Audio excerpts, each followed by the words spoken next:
Recipe பண்றதுக்கு ஒரு mixing பவுல்ல நான் ஒரு ஜல்லடை வச்சிருக்கேன். இதுல 1 கப் அளவுக்கு அரிசி மாவு எடுத்திருக்கேன். இது கடையில வாங்கின அரிசி மாவு தான். நீங்க வீட்டுல வறுத்து அரைச்ச மாவா இருந்தா லைட்டா வறுத்துட்டு சேர்த்துக்கோங்க. இதுக்கு வந்து 1/4 கப் அளவுக்கு பொட்டுக்கடலை மாவு எடுத்திருக்கேன். இதை உள்ள சேர்த்துக்கலாம். இப்போ இது ரெண்டையும் ஒரு வாட்டி நல்லா சலிச்சிட்டு எடுத்துக்கலாம். எந்த கப்பையும் இல்லாம இருக்கணும். இதுக்கு தேவையான அளவுக்கு உப்பு சேர்த்துக்கோங்க. நான் ஒரு 3/4 டீஸ்பூன் அளவுக்கு தூளுப்பு எடுத்திருக்கேன். இதை சேர்த்துக்கோங்க. இது கூடவே 1 டீஸ்பூன் அளவுக்கு வரமிளகாய் தூள் சேர்த்திருக்கேன். இது கூட ஒரு 1/2 டீஸ்பூன் அளவுக்கு வெள்ளை எள்ளு எடுத்திருக்கேன். நீங்க வெள்ளை எள்ளு விருப்பப்பட்டா சேர்த்துக்கலாம். அப்படி இல்லைன்னா சீரகம் சேர்த்துக்கலாம். நீங்க கருப்பு எள்ளு இருந்தா கூட சேர்த்துக்கலாம். இப்போ இது உள்ள சேர்த்துக்கலாம். இது கூடவே வந்து ஒரு 1/4 டீஸ்பூன் பெருங்காயத்தூள் சேர்த்துக்கோங்க. சேர்ந்துட்டு இப்போ இதெல்லாம் நல்லா ஒன்று சேர்ந்து வர அளவுக்கு ஃபர்ஸ்ட் ஒரு டைம் மிக்ஸ் பண்ணிக்கலாம். நல்லா கலந்தாச்சு.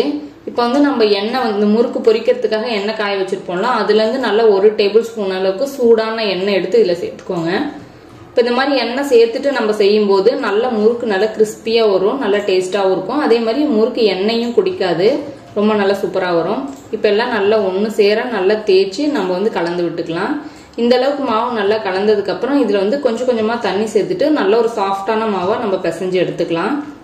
இந்த தண்ணி வந்து ஒவ்வொரு மாவுக்கும் வந்து வேறுபடும், கொஞ்சம் கொஞ்சம் முன்ன பண்ண வரும். நீங்க வந்து நல்லா சாஃப்டா வர அளவுக்கு ரொம்ப வந்து தண்ணியாவும் பிசைஞ்சிடாதீங்க. அதே மாதிரி மாவு ரொம்ப ஹார்டாவும் இருக்கக்கூடாது. மாவு நம்ம வந்து ரொம்ப ஹார்டா பிணைச்சிட்டோம் அப்படின்னா நம்ம முறுக்கு சுத்தும் போது உடஞ்சி உடஞ்சி கட்டாய் விடும்.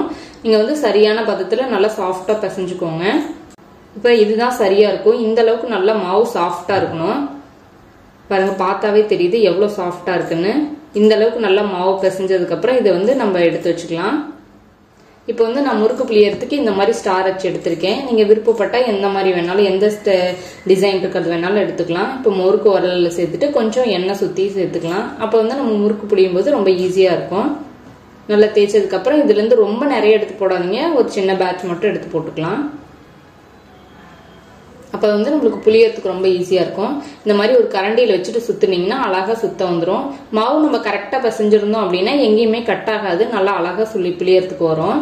இப்போ இந்த மாதிரி சேர்த்துட்டு இந்த எட்ஜை மட்டும் நல்லா லைட்டா அழுத்தி விட்டா ஜாயிண்ட் ஆயிக்கும்.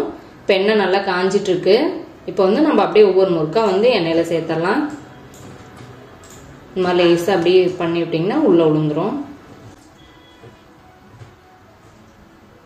சேர்த்துட்டு உடனேவே வந்து கலந்து விடாதீங்க. நல்லா ஒரு 2 நிமிஷத்துக்கு நல்லா வெந்தது பக்கம் ஒரு சைடு வெந்ததுக்கு அப்புறம் நம்ம வந்து திருப்பி போட்டுக்கலாம். நல்லா 2 சைடும் வெந்து இந்த பபுள்ஸ் எல்லாம் நல்லா அடங்கினதுக்கு அப்புறம் நம்ம எடுத்துக்கலாம். இதெல்லாம் சேர்த்ததுக்கு அப்புறம் நல்லா மீடியமான ஹீட்ல வச்சு பொரிச்சுக்கோங்க. இல்லைன்னா வந்து முறுக்கு வந்து தீஞ்ச மாதிரி ஆயிடும், உள்ள சாஃப்டா இருக்கும். இப்போ இந்த அளவுக்கு நல்லா பபுள்ஸ் எல்லாம் அடங்கிடுச்சு. முறுக்கு சூப்பரா நல்லா கிறிஸ்பியா வெந்து வந்துருச்சு. இப்போ இதை நம்ம எடுத்துடலாம். இதே மாதிரி நம்ம எல்லா முறுக்கையுமே வந்து நம்ம சுத்தி எடுத்துக்கலாம். அவ்வளவுதாங்க, நம்ம சூப்பரான முள்ளு முறுக்கு ரெடி ஆயிடுச்சு. இங்க பாருங்க, நான் உடைச்சு காட்டுறேன். எவ்வளவு நல்லா அப்படியே கிறிஸ்பியா இருக்கு. ரொம்பவுமே டேஸ்ட் சூப்பரா இருந்துச்சு. நீங்களும் இந்த ரெசிபியை வீட்டுல ட்ரை பண்ணி பாருங்க. உங்களுக்கு பிடிச்சிருந்துச்சுன்னா லைக் பண்ணுங்க, ஷேர் பண்ணுங்க. நம்ம தெய்வாஸ் நலபான் சேனலுக்கு சப்ஸ்கிரைப் பண்ணிக்கோங்க.